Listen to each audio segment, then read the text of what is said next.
En direct des studios de la plus belle des radios, nous vous souhaitons une très belle entame de journée. Soyez les bienvenus, mesdames et messieurs, dans le débat de Nana FM en ce matin du lundi 18 février 2019.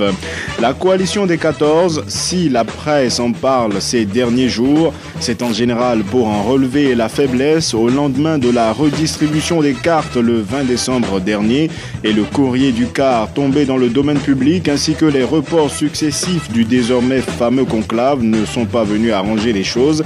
Alors l'interrogation qui est la nôtre ce matin est la suivante. Au regard des séquelles laissées par les dernières législatives, comment doit s'y prendre la coalition des 14 pour réussir à rebondir? Et pour en parler, avec moi dans ce studio, Antoine Folly, le président de l'UDS Togo, parti membre de la coalition. Bonjour Monsieur Folly. Bonjour Antoine Afanou, bonjour aux auditeurs de Nana FM. Ce débat se fera justement avec ces auditeurs qui peuvent réagir dès maintenant via la page Facebook de Nana FM et dans une vingtaine de minutes par téléphone sur le 91 09 71 71 ou le 96 61 58 58. Avec Nestor Glo à la mise en onde, je m'appelle Antoine Afanou. Au regard des séquelles laissées par les dernières législatives, comment doit s'y prendre la coalition des 14 pour réussir à rebondir? C'est le thème du jour. Bienvenue sur la plus belle dame de Lomé.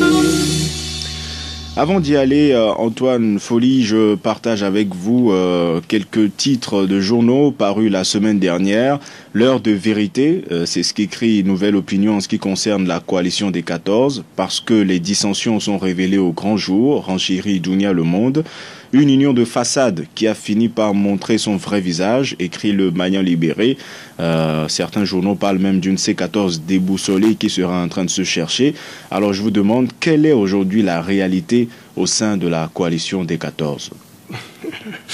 Vous savez, vous les journalistes, vous avez, c'est vrai, le devoir d'informer, mais il arrive parfois que vous exagérez les choses.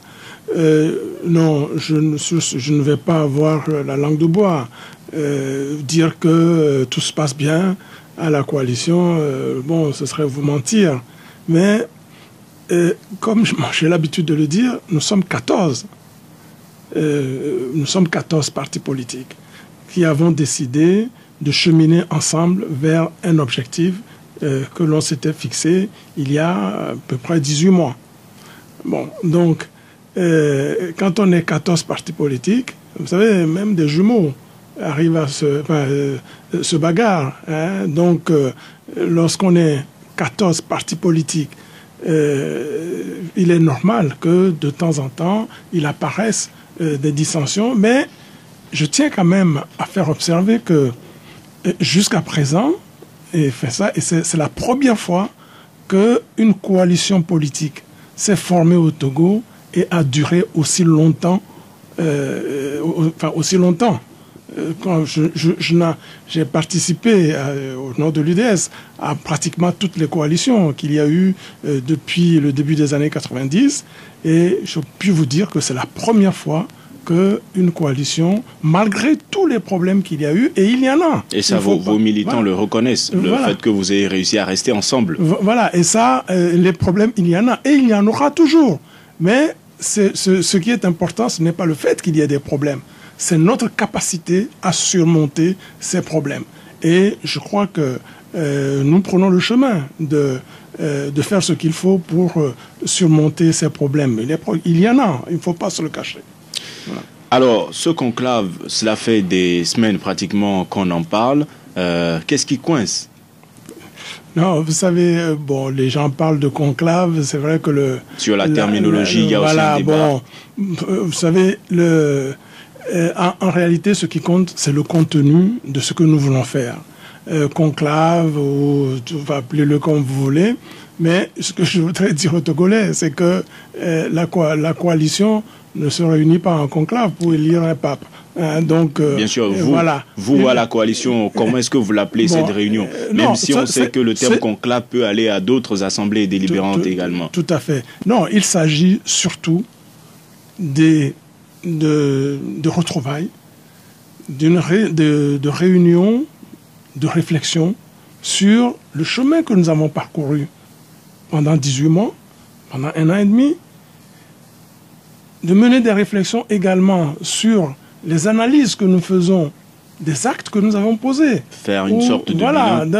Bien sûr, faire le bilan, tirer les leçons de ce bilan et puis repartir sur de nouvelles bases, repartir sur de nouvelles orientations pour l'avenir, parce que le combat n'est pas terminé. Et au contraire, regardez tous les objectifs que nous nous sommes fixés il y a 18 mois, ben, à ce jour, aucun de ces objectifs n'est atteint. Donc, nous devons encore nous remobiliser davantage pour atteindre ces objectifs. Mais il ne faut pas le faire en faisant comme s'il ne s'est rien passé, comme s'il n'y a pas eu le 20 décembre, etc. Donc, le but de cette rencontre, parce qu'il s'agit avant tout de rencontres internes, que nous étalons sur 2 journées de réflexion. Donc, bon, appelez-le comme vous voulez. Donc, le but de cette rencontre, c'est ça. C'est faire le bilan, tirer les leçons de ce bilan et redéfinir ce que doit être notre nouvelle orientation pour poursuivre notre lutte pour la conquête de la démocratie aux côtés du peuple togolais. Pendant que la coalition se prépare à faire le bilan, le parti au pouvoir et l'administration ont déjà le regard tourné vers les prochaines échéances électorales. On parle notamment d'élections locales. Avec quelle stratégie la coalition aborde ce nouveau chapitre ? Donc, cela fait partie des réflexions que nous devons mener au cours de ces 2 jours. Je ne vais pas vous dire ici ce que seront les conclusions de ces rencontres, enfin de cette rencontre avant qu'elle n'ait lieu. Donc, nous aborderons tous les sujets lors de la rencontre. Lors de la rencontre, le bilan, et puis ça sera un bilan sans complaisance, un bilan objectif. Nous avons cheminé ensemble. Ce n'est pas les résultats auxquels nous sommes parvenus ne sont la faute de personne, mais c'est collectivement que nous devons analyser et c'est collectivement que nous devons assumer le chemin que nous avons parcouru et c'est collectivement que nous devons définir les orientations pour le futur parce que tous les objectifs que nous nous sommes fixés restent aujourd'hui intacts. Et les élections, pour nous, c'est des élections ratées. C'est une occasion manquée. Les élections du 20 décembre, on le voit bien, n'ont réglé aucun problème, ne règlent pas la crise à laquelle notre pays est confronté. Une assemblée quasi monocolore ne constitue pas un signe de vitalité, de vitalité démocratique. Mais certains diront qu'elles auront quand même réussi à affaiblir, ne serait-ce qu'un peu la coalition. Mais c'est vous qui le dites. Le pouvoir peut donner aujourd'hui l'impression d'avoir gagné quelque chose. Mais qu'est-ce que les Togolais ont gagné? C'est ça, vous voyez, la différence entre ce régime et la coalition, c'est que nous essayons de tenir compte des aspirations du peuple togolais. Et ce qui compte pour le régime en face, c'est de conserver le pouvoir. La conservation du pouvoir pour le pouvoir. C'est ça la grande différence entre nous. Et pour vous, ce qui compte, ce n'est pas le conquérir, le pouvoir. C'est-à-dire, pour vous, ce qui compte, ce n'est pas conquérir le pouvoir uniquement. Non, ce n'est pas conquérir le pouvoir uniquement. C'est conquérir le pouvoir et l'exercer au profit des Togolais. C'est ça la différence entre ce régime et la coalition. S'agira-t-il aussi de redonner espoir à vos militants et sympathisants, tous ceux qui ont cru en cette lutte et qui ont exprimé une certaine déception au lendemain du 20 décembre? Évidemment, vous savez, les Togolais, pour beaucoup de Togolais aujourd'hui, la coalition incarne l'espoir. L'espoir de l'instauration de la démocratie au Togo. Et j'ai l'habitude de dire que sans démocratie, il n'y a pas de développement. Et donc, le développement du Togo, l'amélioration des conditions de vie des Togolais passe d'abord par la démocratie. Et c'est l'instauration et la consolidation de la démocratie qui vont nous ouvrir la voie vers la résolution des problèmes de gouvernance auxquels le pays est confronté depuis plus d'un demi-siècle. Voilà. Donc, aujourd'hui, nous avons une responsabilité vis-à-vis du peuple togolais. Il ne s'agit pas de crier tout le temps alternance, alternance. Non, l'alternance est un objectif que nous partageons tous avec les Togolais. Mais au-delà de l'alternance, ce que les Togolais attendent de nous, c'est le projet dont la coalition est porteuse aujourd'hui pour régler les problèmes de gouvernance que nous avons. Et ça fait partie des réflexions que nous allons avoir. Peut-être que dans notre démarche, nous avons plus vendu, entre guillemets, l'objectif qui est l'alternance, plus que le projet dont nous sommes porteurs. Mais nous étions dans un contexte qui faisait que les Togolais, après plus d'un demi-siècle du même régime, ont envie de changer. Et donc, l'alternance, c'est-à-dire le changement de régime, c'est vrai, a été plus fort que le projet que nous sommes porteurs, dont nous sommes porteurs, pour changer la vie des Togolais. Là-dessus, peut-être que nous devons faire plus d'efforts de pédagogie, d'explication pour redonner espoir au peuple togolais. Alors parlons justement de cet objectif final, comme vous venez de le dire, l'alternance. Certaines informations disent qu'il y aura un clivage au sein de la coalition en ce qui concerne la méthode pour y arriver le plus vite possible. Il y aura un clivage entre l'option insurrectionnelle et l'option pacifique dont vous avez fait usage jusqu'à présent. Qu'en est-il réellement ? Non, vous savez, comme je l'ai dit tout à l'heure, nous sommes 14 partis politiques. Donc chacun avait sa ligne politique. Mais nous nous étions regroupés sur une base minimale, qui était le retour aux fondamentaux de la Constitution de 92, la refonte du cadre électoral et puis le droit de vote pour les Togolais de l'étranger. C'était cette base minimum qui nous avait regroupés. Et puis, chemin faisant, on se rend compte que les populations togolaises ont placé en nous un espoir qui va au-delà de cet objectif. Donc, ce qui est aujourd'hui important, ce n'est pas ce n'est pas de savoir si nous sommes d'accord ou pas d'accord. Nous sommes d'accord sur cet objectif. Maintenant, la manière d'y arriver... chacun avait peut-être sa vision du chemin pour y parvenir. Ça fera aussi partie des discussions que nous aurons de façon à définir une ligne politique claire. Ça servira aussi à éviter les sorties... Évidemment. Ça éviterait qu'il y ait peut-être des divergences de discours, de déclarations émanant de responsables de la coalition. Mais cela dit, aujourd'hui, nous nous rendons compte que ce qui est important, c'est le fait que nous sommes d'accord sur cette base minimum et que nous sommes aujourd'hui d'accord que la coalition constitue aujourd'hui un espoir pour les Togolais et nous oblige à aller au-delà de cette base minimale, si nous voulons concrétiser l'espoir que les Togolais ont placé en nous. Maintenant, le choix que vous parlez entre une voie insurrectionnelle, révolutionnaire, et une voie, je dirais, pacifique, est-ce que jusqu'à présent, nous avons été violents? Non. Tout ce que nous avons fait jusqu'à présent a été fait de façon pacifique. Mais il y a un débat interne à ce sujet. Vous savez, ça, c'est des débats idéologiques qui peuvent, qu'il ne faut pas occulter. Et à l'issue de la rencontre, vous prendrez une décision. Non, mais bien sûr. Après avoir débattu. Après avoir débattu. Enfin, oui, bien sûr. Nous débattrons. Il n'y aura pas de sujet tabou à ces journées de réflexion, à cette rencontre. Nous, comme on l'a toujours fait, on fera un débat et puis, il se dégagera une ligne politique claire qui nous permettrait de parvenir aux objectifs qu'on s'est fixés. La date de cette rencontre a-t-elle été précisée déjà ?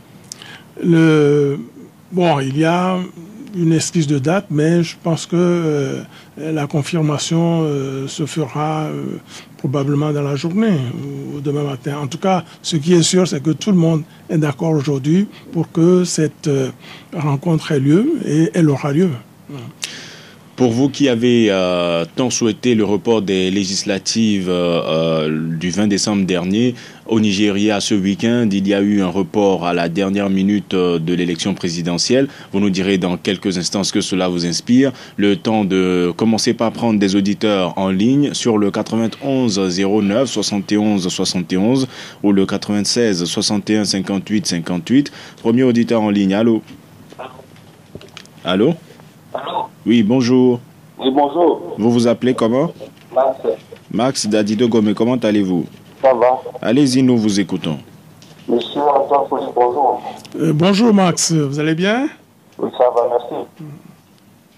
Bon, je voudrais dire à la coalition, j'avais dit entre-temps, de garder le générique C14, quel que soit le nombre de partis, que ce soit inférieur ou supérieur à 14. Que ça devienne un nom générique. Et deux, il faudrait que dans ce groupe, on prenne l'habitude qu'un parti, une voix, que personne dans le groupe ne dit, moi j'ai plus de militants que vous, donc je peux imposer. Donc un parti, une voix. Et c'est comme ça que... Vous pensez que c'est de cette manière que la coalition réussira à rebondir? Voilà. Bien. On Merci. ne tient pas compte du nombre de votants, du nombre de députés qu'on avait. Bien. On néglige tout ça. Merci. Merci. Et pour terminer, Mhm. je leur propose de faire des meetings. Et pendant ces meetings, ils laissent parler la population pour avoir les idées que cette population a. Et c'est plus à eux d'aller dire nous voulons faire, mais c'est à la population de dire nous voulons que vous fassiez. Bien. Merci Max d'avoir participé à ce débat. Passez une excellente journée. Sur la page Facebook de Nana FM, Razak Bangoura écrit que ce n'est plus une affaire de C14. Le peuple prendra son destin en main tôt ou tard. Kokou Jacques Matou, lui, il écrit que la population doit oublier la C14 et c'est à nous, écrit-il, si réellement nous voulons le changement. C'est la population qui doit se mobiliser. La C14 a déjà échoué. Un autre auditeur en ligne. Allô? Allô? Bonjour. Bonjour, c'est Pelé. Pelé, comment allez-vous? Oh, très bien. Dans votre élément, allez-y, nous vous écoutons. Oh, bonjour, monsieur Antoine. Bonjour, monsieur Pelé. Oh, oui, bon, d'abord, moi j'ai toujours dit, et je le dis toujours, que la C14 est la seule arme pour le peuple. Nous ne sommes pas derrière un groupe de 14 partis politiques. Nous sommes derrière une idéologie que la C14 porte et qui est l'aspiration du peuple togolais. Et que nous aspirons que ce groupe va nous amener à une alternance. Mais il faut comprendre une chose. Quand vous parlez de l'alternance, au niveau du pouvoir, le mot alternance n'existe pas. C'est le mot conservation. Ils sont en train de conserver encore le terrain et ils vont pas à pas à une autre élection. Moi, ce que je voulais vous dire encore, moi je vais commencer encore ma pédagogie. Le régime va aux élections. Est-ce que dans votre groupe maintenant, avec les autres partis que vous avez ou bien les autres associations, est-ce que dans le mot concret que vous appelez là, moi j'aimerais que vous changiez ce mot-là à une table ronde de l'opposition ou une entente pour aller à un aboutissement heureux pour le peuple togolais. Est-ce que vous y êtes? Est-ce que vous êtes prêts pour ça? Prêt à aller à des élections ou à aller à la table ronde? À une table ronde d'abord et voir ce que va définir la table ronde pour aller à un contrat pour sortir quelque chose pour 2020.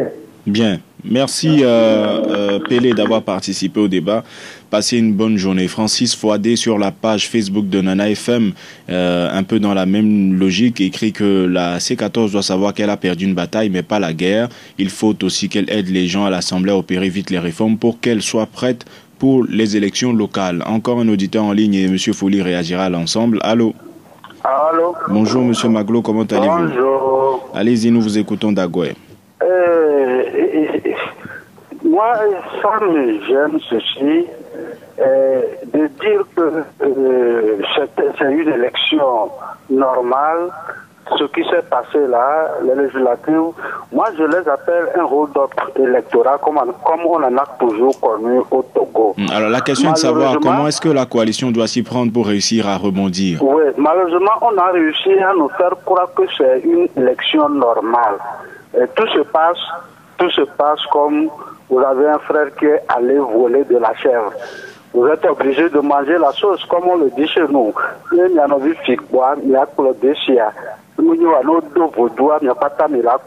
ce qui se passe aujourd'hui. Alors, qu'est-ce qu'il faut faire? Il ne faut pas manger cette sauce. J'ai l'impression que les Togolais veulent manger cette sauce, à commencer même par la coalition. Vous voyez les écueils qui sont placés au sein de la coalition.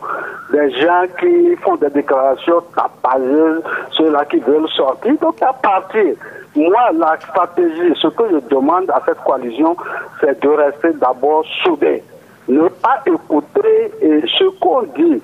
Et les journalistes sont mis à contribution. Mais vous avez écouté M. Folli admettre que c'est vrai, il y a des difficultés. Ce ne sont pas les journalistes qui inventent non plus. Je dis certains journalistes sont mis à contribution pour décourager la coalition. Ça, c'est évident. C'est une réalité. Et ils ont réussi à nous faire croire que ce qui s'est passé là-bas, c'est une élection normale. C'est ce que moi je voudrais faire enlever de la tête des Togolais. Bien, merci. Ce n'est pas une élection. Alors ce qu'on doit faire, cette stratégie, je l'ai d'abord dit, il faut que la coalition tienne. Quelqu'un l'a dit tout à l'heure que nous les suivons à cause de l'idéologie qu'ils défendent. Et quel qu'en soit le cas, le peuple ne détournera jamais de cet objectif-là. Bien, merci M. Maglo d'avoir participé au débat. Passez une bonne journée. Et M. Baudet sur la page Facebook de Nana FM dit aussi qu'il vous faut rester unis et surtout aller à des états généraux. Alors Max Dadido-Gomé dit qu'il faudrait que le mode de fonctionnement de la C14 soit basé sur un parti, une voix, qu'on ne prenne pas en compte la représentativité des partis qui composent cette coalition et d'organiser des meetings de consultation de la population. Qu'en pensez-vous? Oui. Bon, vous m'avez posé une question tout à l'heure sur le report des présidentielles au Nigeria. Au Nigeria. Ben, vous savez, sur vos antennes ici, j'avais dit que aucun des chefs d'État des 15 pays, enfin des 14 autres pays de la CEDEAO n'accepterait que se produise chez eux ce qui se passe chez nous au Togo. Aucun d'entre eux n'accepterait d'aller à des élections dans les conditions qui étaient celles qu'on nous proposait pour les dernières élections législatives. Regardez que en dehors du Togo, les 14 autres pays membres de la CEDEAO, les chefs d'État des 14 sont arrivés démocratiquement au pouvoir, sont le fruit d'une alternance démocratique. Donc, ce qui s'est passé au Nigeria ne me surprend pas. Parce que, j'avais dit, le président, d'ailleurs, ça s'est fait contre la volonté des deux grands partis qui n'ont pas eu leur mot à dire. Ça, c'est ce qu'on appelle une commission électorale indépendante. Donc, ce qui s'est passé n'a rien de surprenant. Nous sommes sûrs qu'aucun des deux partis, ni le président en exercice, ni son principal challenger, n'accepterait que l'on aille à des élections dans des conditions scabreuses. Donc, j'espère que la CEDEAO tirera des leçons de ce qui vient de se passer là-bas. Voilà, c'est tout. Maintenant, concernant la proposition de M. Max, vous savez, le fonctionnement de la C14 n'est pas ce qui se dit à l'extérieur. Au sein de la coalition, et moi j'ai l'habitude de le dire, tous les partis membres ont droit au débat. Enfin,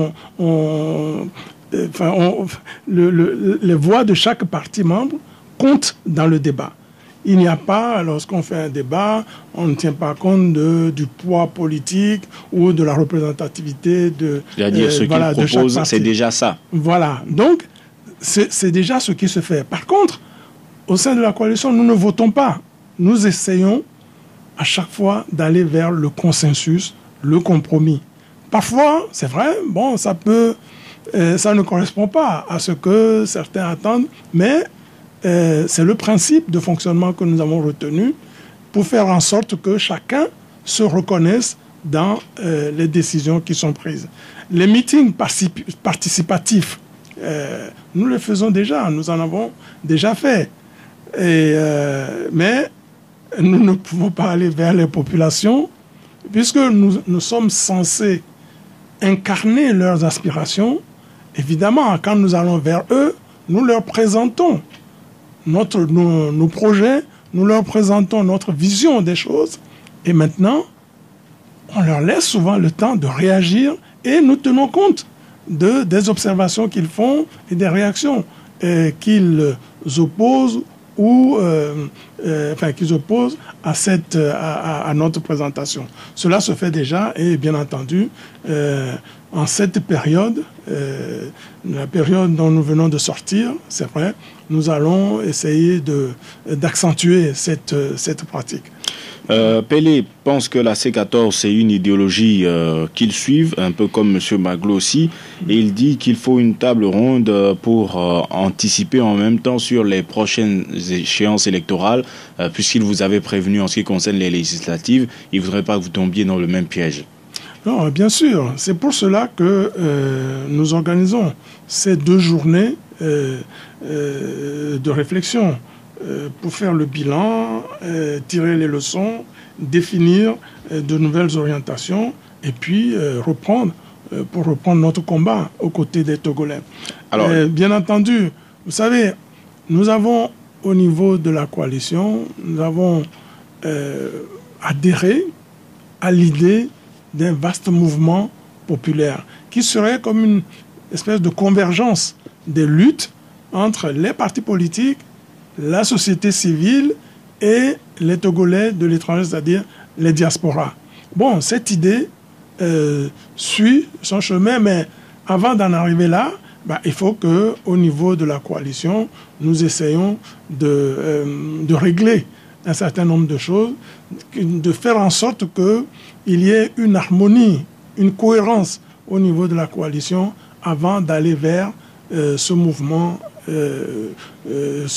national pour libérer le Togo de ce régime. Alors le différend avec le CAR a-t-il déjà été réglé? Est-ce qu'aujourd'hui vous avez réussi à obtenir la participation de ce parti aux réflexions qui s'annoncent? Non, vous savez, vous avez tous lu, comme moi, vous l'avez dit, le courrier du CAR. Bon, lorsque nous avons reçu ce courrier, nous avons pris le temps puisque dans le courrier, il n'y avait aucune motivation. Le CAR ne nous indiquait pas les raisons pour lesquelles il ne voulait pas participer à cette rencontre. Donc, nous avons justement décalé un peu la tenue de discuter, le temps d'écouter le CAR et de voir si nous pouvions lever les malentendus ou les équivoques pour que le CAR puisse participer à cette rencontre. Mais bon, nous avons fait ce travail.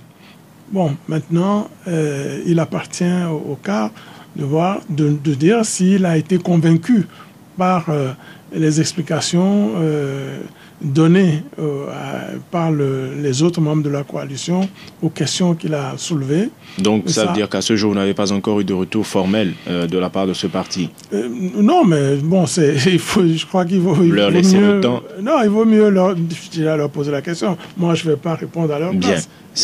Voilà. Cela se comprend. Nous allons prendre un autre auditeur en ligne, le 91 09 71 71. Allô? Allô, bonjour. Bonjour, comment allez-vous? Oui, ça va bien. Vous vous appelez? C'est M. Kodjo, de Computer. Allez-y, nous vous écoutons, M. Kodjo. Pour répondre à votre question, moi, je dirais que nous n'avons plus rien à dire à la coalition.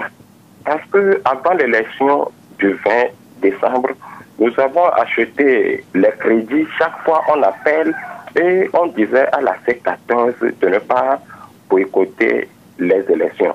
C'est pour cela que Madame Brigitte Adjamagbo, chaque fois qu'elle intervenait sur les médias, disait que nous ferons tout pour empêcher cette élection. Et si vous vous souvenez, j'avais posé la question à Madame Adjamagbo. Si vous n'arrivez pas à empêcher l'élection du 20 décembre, comment est-ce que vous allez faire pour être dans la CENI qui aura à organiser les élections prochaines? Chaque fois, et après l'élection du 20, chaque fois que les membres de la coalition passent sur les médias, Victoire FM et autres, je leur pose la question, mais ils n'arrivent pas à répondre. Ce matin, je supplie M. Antoine Foni de me répondre à travers moi, à tout le peuple togolais, comment vous allez faire. On vous a donné 8 membres à la CENI. Vous avez refusé. Et actuellement, si on suit le code électoral, sûrement que vous aurez 1. Est-ce que maintenant, vous avez refusé 8, vous allez accepter avoir un représentant à la CENI? S'il vous plaît, répondez au peuple togolais. Merci. Monsieur Kodjo, d'avoir participé au débat. Passez une bonne journée. Abel Komlan sur la page Facebook de Nana FM écrit que la C14 a fait ce qu'elle pouvait. Le reste, c'est au peuple épris d'alternance de réagir maintenant. Un autre auditeur en ligne. Allô? Bonjour Antoine. Bonjour Kanidek, comment allez-vous? Ça va bien. Allez-y, nous vous écoutons. Bonjour monsieur Antoine Foli. Bonjour monsieur Kanidem. Et moi, mon souci, c'est que ce qui concerne la C14 se laisse trop les gens qui font leur porte-parole. Et j'avais suggéré ça à Maître Apéron. Lorsqu'il y a un petit rumeur seulement, mais surtout les médias tombent sur ça et puis ils sèment du doute dans la tête des Togolais. Bon, moi, mon inquiétude, et vous voyez ce que vient de dire M. Kozo. Bon, est-ce que pour aller à l'élection, est-ce que tous les candidats ont droit d'obligation d'avoir leurs membres au sein de la série? Mais si on prend la dame indépendante, là, est-ce que elle autre avait un membre à la CENI avant d'avoir un siège à l'Assemblée nationale? Non, il faut que les Togolais sachent ce qu'ils veulent. Peut-être, le souci des Togolais aujourd'hui, M. Antoine Foli, est qu'il y a certains Togolais qui veulent voir disparaître la C14. Bon, comment vous comprenez ça? C'est là, moi, mon inquiétude. Est-ce que vous comprenez l'attitude des Togolais? Au lieu de vous accompagner, ils sont là à vous déséquilibrer à chaque fois. Et c'est ça qui traîne même cette lutte-là. Et c'est ça qui fait que la lutte perdure comme ça. Et il faut que les Togolais sachent ce qu'ils veulent après tout. Bien, merci Kanidek. Bonne journée à vous également. Nous allons prendre un dernier auditeur en ligne, le 91 09 71 71 ou le 96 61 58 58. À votre avis, comment la coalition des 14 doit-elle s'y prendre pour réussir à rebondir? Dernier auditeur en ligne, allô? Bonjour. Bonjour. Madame ici, comment allez-vous? Ça va. Allez-y, nous vous écoutons. Qu'est-ce que la C14 doit faire maintenant? On appelait depuis longtemps pour donner nos idées. On ne discute, on ne dialogue pas avec une dictature militaire aussi tenace que la nôtre. Mais bon, eux, ils sont bien éduqués. Ils sont encore une fois un 27e dialogue. Alors, la liaison n'est pas très bonne. Qu'est-ce qu'il faut faire? Comme ce régime du produit France-Afrique. La liaison n'est pas très bonne, Madame Essi. Oui, je me trouve malheureusement contraint. Allô? Allô? Vous m'écoutez? Il y a une légère amélioration. Allez-y rapidement. Voilà. Qu'est-ce qu'il faut faire maintenant? Comme ce régime est un pur produit france-africain depuis 1963, je propose que s'ils ont les moyens, qu'ils se dirigent plutôt vers les Scandinaves. Je ne pense pas que les Scandinaves ont des colonies en Afrique. Ils sont plus honnêtes, ils ont une moralité noble. Mais ils n'ont pas non plus cette tendance à s'immiscer dans des affaires intérieures. Ah oui, mais notre colonisateur s'immisce en plein temps dans nos débats politiques. Hein. C'est eux qui font et défendent nos régimes. Bien. Donc merci, moi je pense qu'il faut se diriger Madame plutôt vers Messi, les voilà, nous avons retenu l'essentiel. Elle conseille à la coalition de se diriger vers d'autres puissances mondiales. Bon, si on peut les appeler ainsi, après tout, ce sont des pays qui se portent plutôt économiquement bien. Qu'en pensez-vous? On peut commencer par là, la proposition de Madame Messi. Non, la coalition va d'abord se tourner vers les Togolais. Parce que comme on dit souvent, c'est celui qui a la plaie et qui sent la douleur. Donc c'est les Togolais qui subissent les sévices de ce régime. Donc c'est d'abord vers eux que la C14 entend se retourner. Alors, pour cette réunion qui est annoncée, Georges Bartatio, il dit que la coalition doit revoir sa copie et changer de stratégie, adopter une nouvelle stratégie à part la marche. Qu'est-ce que vous en pensez? Tout ça fait partie des discussions que nous allons avoir. Vous savez, moi, ce que je voudrais... le message conducteur que je voudrais faire partager à nos compatriotes aujourd'hui, c'est que le 20 décembre a été un épisode. Mais ce n'est pas la fin de notre combat. Au contraire, je l'ai dit tout à l'heure, notre combat contre le régime pour une autre gouvernance de ce pays, ce combat reste entier. Première chose. La deuxième chose, c'est que nous avons pris conscience qu'aucun parti politique, que ce soit de l'opposition ou même le parti au pouvoir, aucun parti politique n'est en mesure aujourd'hui de relever à lui tout seul les grands défis auxquels notre pays est confronté. Et de ce point de vue, je dirais que la coalition a été un don du ciel. Je l'ai dit tout à l'heure, c'est la première fois que dans l'histoire récente de notre pays, nous avons une coalition de 14 partis qui a duré aussi longtemps, qui a résisté aussi longtemps à tous les soubresauts, à toutes les tentatives de déstabilisation, etc. Mais ce qui préoccupe M. Kodjo, c'est comment est-ce que vous parviendrez à intégrer la CENI, même si Kanidek lui pense qu'il ne faut pas forcément être à la CENI pour remporter une élection. Évidemment, vous avez la réponse.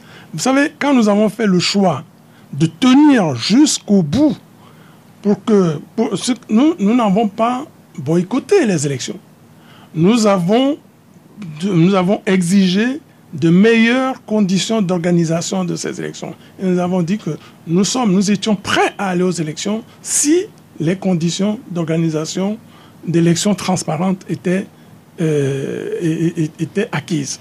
Ça n'a pas été le cas, donc nous savons ce que nous avons fait. Nous mesurons les conséquences des positions que nous avons prises, et bien nous les assumerons.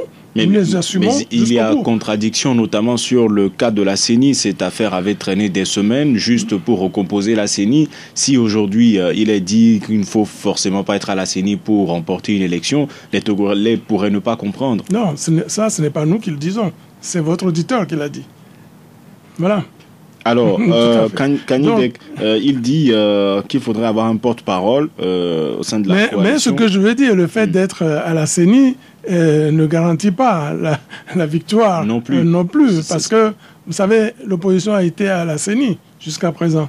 Mais même si, dans les urnes, l'opposition a gagné, sur le papier, elle n'a jamais gagné. Ça veut dire qu'il n'y avait pas de raison d'en faire un préalable qui aurait pris tout ce temps? Non, mais bien parce que nous étions en train de mettre en place de nouvelles conditions d'élections transparentes et équitables.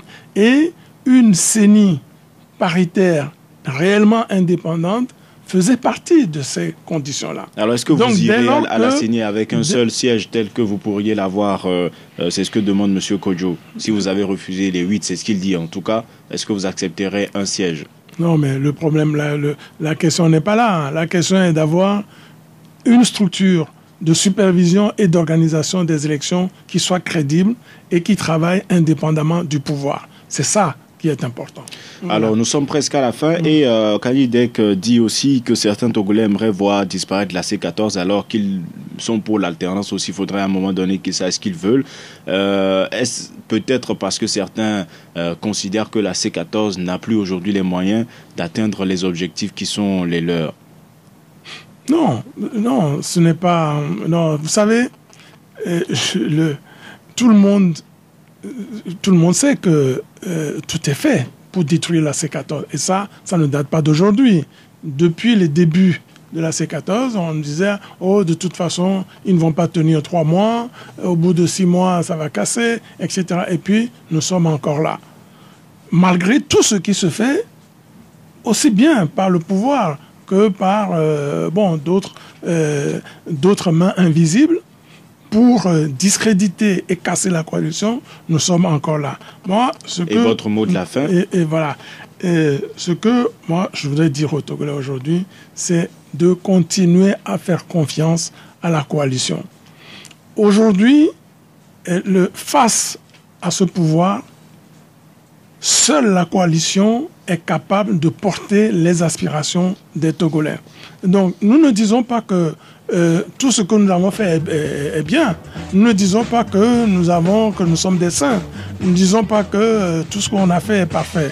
Mais grâce à eux, grâce à leurs observations, à leurs critiques objectives, eh bien, nous devons aller vers la consolidation de la coalition plutôt que vers sa destruction. Il faut que les Togolaises et les Togolais nous y aident. La coalition, c'est à eux. Ce combat, c'est à eux. Le combat de la coalition, c'est leur combat. C'est le combat de tous les Togolais. Ce n'est pas seulement le combat des 14 partis politiques qui sont au sein de la coalition. C'est notre combat à nous tous.